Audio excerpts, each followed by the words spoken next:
هل لك سر عند الله بينك أنت وبين الله؟ هل لك صدقات تخفى لا يعلمها إلا الله؟ هل لك سر عند الله بينك أنت وبين الله؟ هل لك صدقات تخفى لا يعلمها إلا الله. Alaikum and welcome to Know Your Charity. I'm your host, Luqman Shadrack. Today we're talking to a charity organization that's been in the humanitarian work for over 50 years. In fact, they're celebrating their 50 years. And we want to find out a bit more about some of their past experiences and some of their future projects. In studio, I'd like to welcome the CEO of Sanzaf, Yasmina Franca. Assalamu alaikum, Yasmin. Walaikum salam wa rahmatullahi wa barakatuh. Jazakallah for having me on your show, and congratulations on the new set. It's looking beautiful, mashallah. Shukran so much. We're very excited when organizations like yourself come into studio and do a bit of a catch-up. Sure. For those, we know that you've been busy, really busy during Ramadan. It's your biggest season. It's always every year as well. And for the last 50 years, you guys have really lived up to the challenge. Take us through Ramadan. What were some of the projects that you embarked on? Yes, alhamdulillah, Luqman. You know, we always speak about Ramadan as being our flagship time, in the sense that it's all systems go during the month of Ramadan. So you can well imagine the planning for the 4 weeks happen about 8 months prior. But essentially for us, Ramadan begins way before the actual first of Ramadan. We do a lot of pre-work. And when I say pre-work, I'm not just talking planning. I'm talking about sensitizing and, engaging with communities and, kind of getting a sense of readiness for the month of Ramadan. Because, whenever you're in the month of Ramadan, people lament around how quickly the time goes. And that's exactly, what it is. And before you know it, you think about 4 weeks. And before you know it, you're already talking about halfway. And then so yes, alhamdulillah, for us it's been a phenomenal, alhamdulillah, and every year I say this, but it's just seems to every time get better, and I think we take lessons from prior years. So essentially what we do, and it was something we worked on this morning, is to say, what have we learned from Ramadan in the past? What are the things that we stop, start and continue?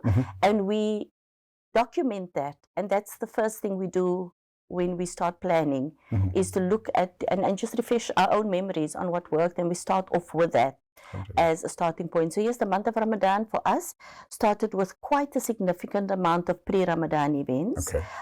We had the launch of a book, the 40 Hadith on charity, and that was beautiful. It was at the Awal Masjid in Cape Town, alhamdulillah. We also launched a book for the youth. Nice. I think we also have to make sure that we instill that love for giving at a young age. So it is a book, The Journey of Kindness. Beautiful. And it was beautiful. We had a launch and we had some youngsters read passages out of the book. And the story of that was a journey through, understanding that at a young age, there are people that are less fortunate than you, but you don't have to be a witness to that. You can, even if it's in the smallest of ways. So alhamdulillah, that's what we did. We had a Zakah week. And that Zakah week was jam-packed, full of activities, lots of Zakah consultations and lots of Zakah seminars. And I've been around the country, alhamdulillah, doing all of those, Zakah awareness program, from Kimberley right through Cape Town, Durban, Joburg, Port Elizabeth, and alhamdulillah, that's what is needed. We often talk about Zakah being the most neglected pillar of Islam, and it is our responsibility and our duty to create an awareness around it and to build a knowledge on Zakah. So Ramadan is a month that people tend to be sensitive to that message. Even though if we understand Zakah correctly, we know that every person's waqf for Zakah is different.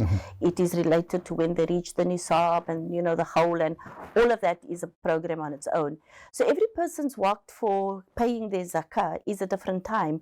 But we do find that people want to benefit from the multiple, rewards of the month of Ramadan. So what they'll do is they do payment and they reconcile later and they see if they pay too much or too little, and all of those things. So there is that, kind of sensitivity, and so we try and match that with our efforts. But over and above that, you do know the fitra and fidya component, of the fasting person. And so that is a huge coordination, because we want to make it convenient for everybody to be able to pay their fitra and their fidya. And so we are everywhere. I mean, like malls and masajids and other events. And in Ramadan there's always these Ramadan fairs and Eid fairs and whatever, and we're there, so it doesn't make it difficult for you, even though we have every possible online platform for paying your fitra and fidya. But we do still get people who prefer the cash. But even if we're out at the Ramadan fairs, we have the facilities to do a card payment. But so and then coupled with that is the distribution. Right.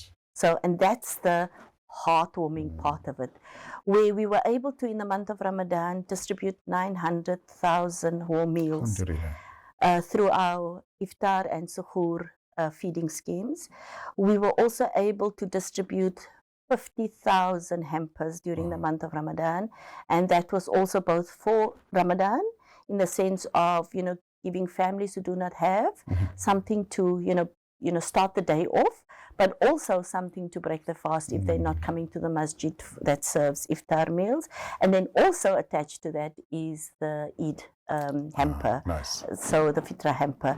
So that keeps us quite busy, because it is whilst we're collecting and distributing at the same time, because remember, the fidya is for a fasting person in the month of Ramadan, and so we distribute in the month of Ramadan. So it's, as it comes in, it has to be distributed. So that is a wheel that churns throughout the month. And alhamdulillah, we've built lots of collaborations and partnerships with other organizations, with masajids, and as you know, we are a national organization. We have 8 regional hubs, and it's the same in every region. Whether we're talking PE is London, or we're talking Gauteng or Durban, Ladysmith, Pietermaritzburg, everybody's doing what they can. And one of the heartwarming ones that we have is in Maritzburg. We cook every weekend 100 eggs. Sure.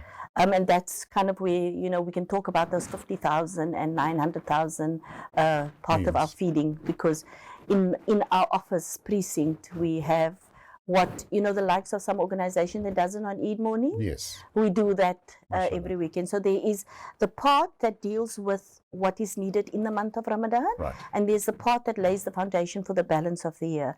Because the zakah we collect in the month of Ramadan is that which funds all our other projects, which includes our bursary project, our empowerment project, our youth programs. And I think a lot of people understand that dynamic, and so they want to give. And what that does, it helps us plan. So we know what we are able to do. We also know where we're falling short and what efforts are still needed, through the year to be able to, collect further funds. It's so heartwarming hearing these stories, because it's a collective approach. Sanzaf, your staff, management, volunteers, different organizations that all come together to ensure that these type of projects thrive and sustain itself as well. 50 years, commemorating 50 years is no easy feat. And I'm sure when you look back for the last 8 to 10 years, you've been a big part of that. But, you stand on the shoulders of other people that have paved the way for all those years as well. Take us through the 50-year celebration, because that's what it is. Yes, alhamdulillah, we are kind of humbled at this opportunity to be celebrating 50 years. It speaks to our founding members, determination and their clarity of vision, when they had this idea of institutionalizing zakah, so that the pooling of zakah, we can do so much more. And how that as an idea had taken off. And many organizations today, doing similar work.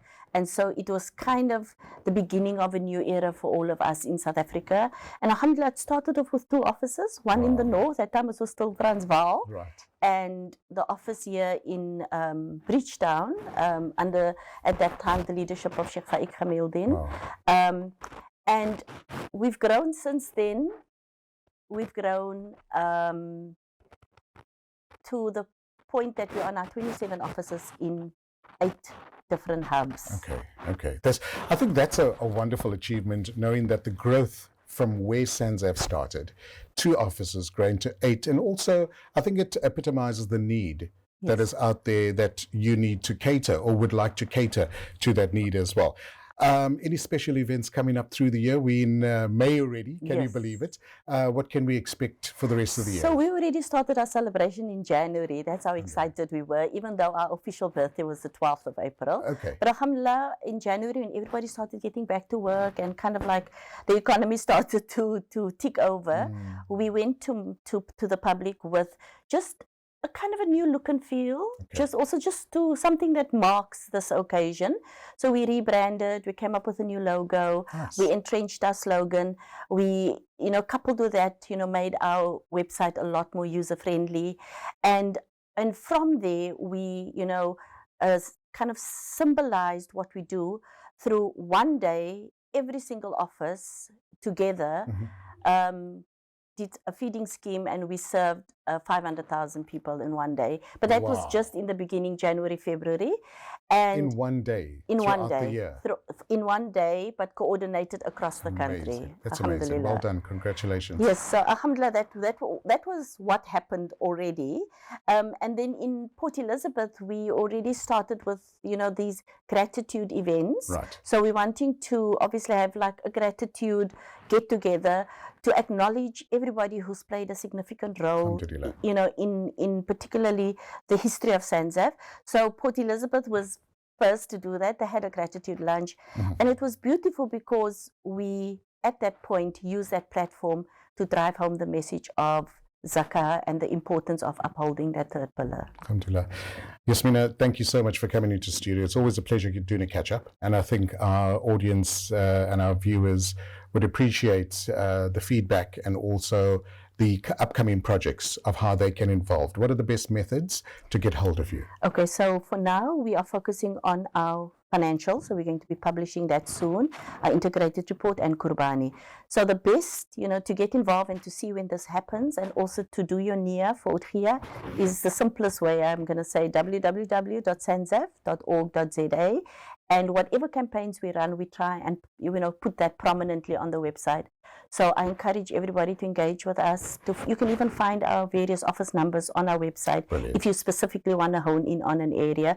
But that's your best first point of call, inshallah. And we encourage everybody.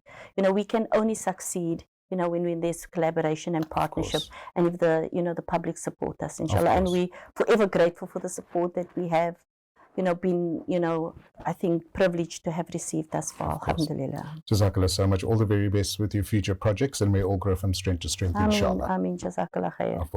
And that's CEO of Sanzaf South Africa, Yasmina Franco. Do go and visit them on www.sanzaf.org.za. For Know Your Charity, I'm Luqman Shadrack. هل لك سر عند الله بينك أنت وبين الله هل لك صدقات تخفى لا يعلمها إلا الله هل لك سر عند الله بينك أنت وبين الله هل لك صدقات تخفى لا يعلمها إلا الله